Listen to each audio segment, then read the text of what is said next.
ये हुकूमत ने कुछ मिस हैंडल नहीं किया? जब पहले मुज़ाकरात करते रहे, टाइम भी लिया, फिर हम मुज़ाकरात कर सकते थे, ये क्यों इस तरह से हुआ है? और यानी पीडीएम खत्म होती है तो हुकूमत खुद एक नया मसला क्यों खड़ा कर लेती है? देखिए उसामा साहब, जिस तरीके से मुल्क भर में जो जलसे जुलूस प्रोटेस्ट हो रहे हैं, जिस तरह रोड बंद हैं, मोटरवे, जीटी रोड, शहरों में जिस तरह ये सारा आलमोस्ट पाकिस्तान जिस तरह एक पैरालाइज हुआ है, और जिस तरह आपने कहा उनको गिरफ्तार अगर ना करते, अल्लामा साद रिजवी के खिलाफ और उनके साथियों के खिलाफ थाना शाहदरा में 780 यानी इंसदाद दहशतगर्दी की दफात भी उस मुकदमे के अंदर शामिल है, वो मुकदमा किया।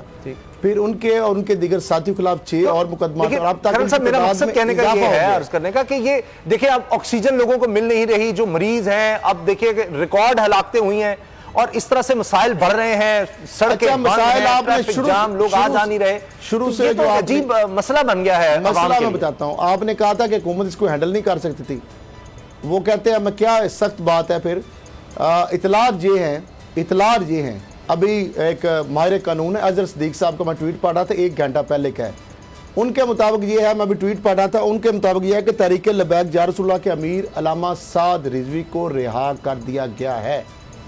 ये अजहर सिद्दीक साहब आपको पता है टॉक शोज में भी आते हैं। खैर साहब, मैं मेरी कुछ सीनियर ऑफिशियल मैं उनको इसलिए कोट कर रहा हूँ, मैं इसकी थोड़ा मैं इसकी तस्दीक या नहीं कर रहा डॉक्टर साहब, मेरी पंजाब गवर्नमेंट के कुछ सीनियर ऑफिशियल से बात हुई है, उन्होंने इसकी बिल्कुल सख्ती से तरदीद की है और ये है कि गवर्नमेंट पूरी तरह से तैयार है कि वो इनको सख्ती से पेश आएगी। वो लोग जो धरना दे के बैठे हुए हैं यहाँ, वो ट्रैफिक साहब, मुझे मैं आपकी बात माजरत के साथ, आप ये कह रहे हैं कि गवर्नमेंट ठीक है, मैं गवर्नमेंट साहब को वो ट्वीट जी डिलीट करना चाहिए, अवाम में गलत अगर इंफॉर्मेशन फैला रहे हैं तो मेरा ख्याल है जिम्मेदारी का मुजाहरा उम्मीद है कि जो साहब बात ये है, शेख रशीद साहब अगर बयान दे रहे हैं, वजीर दाखिला बंकर में बैठ के बयान दे रहे हैं, परेशान के लवाकिन परेशान है, अगर बंकर में वजीर दाखिला ठीक। अच्छा अब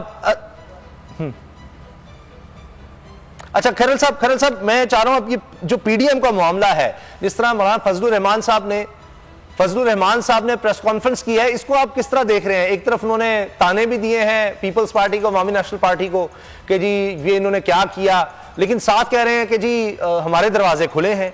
तो ये क्या, पहले तो कहा जा रहा था कि नून लीग बड़ी सख्ती से निपटेगी पीपल्स पार्टी से, एनपी से, लेकिन अब वो उनको अभी भी जरूरत है इसकी, पीपल्स पार्टी की, एनपी की, वो कह रहे हैं कि नहीं अभी भी प्लीज आ जाओ, वापस आ जाओ। ये मकसद है इस प्रेस कॉन्फ्रेंस का?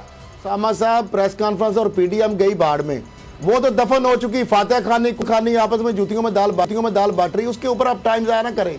आज मसला जो अगर है, डॉक्टर साहब बात मैं भी करूंगा, आज मसला क्या है, जो आपने कहा कि लोगों को ऑक्सीजन नहीं मिल रही, एम्बुलेंस के अंदर लोग सड़कों पे रोड ब्लॉक है, मरीजों को लेकर नहीं जा पा रहे, आप जिंदगियां लोगों की अजीरन हो गई हैं, सड़कें ब्लॉक है, रास्ते ब्लॉक है, पुलिस कहीं नजर नहीं आ रही, इंतजामिया खामोश तमाशाई का किरदार अदा कर रही है, पुलिस वाले जो है वो बेचारे छुपते फिर रहे हैं, गाड़ियां पुलिस की छुपा दी गई हैं। हमारे जो इदारे हैं, आज हमारी रियासत जरगमाल बनी हुई है, वो बैंकरों में बैठकर अगर शेख रशीद ये बयान दे रहे हैं कि हम इनसे निबट लेंगे, उनका नुकसान किसको भरना पड़ रहा है? अगर वजीर आजम कह रहे हैं कि हम इसको एनालाइज कर रहे हैं, नुकसान अवाम को भुगतना पड़ रहा है। अगर डॉक्टर साहब कह रहे हैं, पंजाब हुकूमत कह रही है हम छोड़ेंगे, बिल्कुल ठीक, ये नहीं कहा कि हमने, आपका पॉइंट आ गया, उनका ठीक है। अच्छा, मैं अवाम के जानो माल के जो भी कर रही है, आशिकाने रसूल है वो, और हमारी कुर्बान है उन पे। इस पे देखे जो आज हम ये यहाँ पे ब्लैक आउट बना के बैठे हुए हैं, इंटरनेशनल मीडिया के जरिए, इंडियन मीडिया के जरिए, इंटरनेशनल मीडिया के जरिए वो खबरें ट्विस्ट करके भेज रहे हैं, और आज अगर हम नहीं देंगे खबरें उसामा साहब, तो फिर सवाल तो उठेंगे ना, कहाँ है आजादी सहाफत? पाकिस्तान के अंदर क्या मीडिया जरगमाल है? अच्छा, आज हम उनकी तहरीक को आपका मौक़िफ़ आ गया, मैं जिस कर रहा हूँ हुकूमत का, बिल्कुल ठीक है, हमने बात कर ली। देखिए दीगर भी जाना है, वो भी हमने शामिल करनी है, क्योंकि हमारा फॉर्मेट है, हमने जो दीगर मामलात हुए हैं उन पर भी बात करनी है। उम्मीद करते हैं कि ये मामला हल किया जाएगा, खुश उसलूबी से हल हो जाएगा। अच्छा।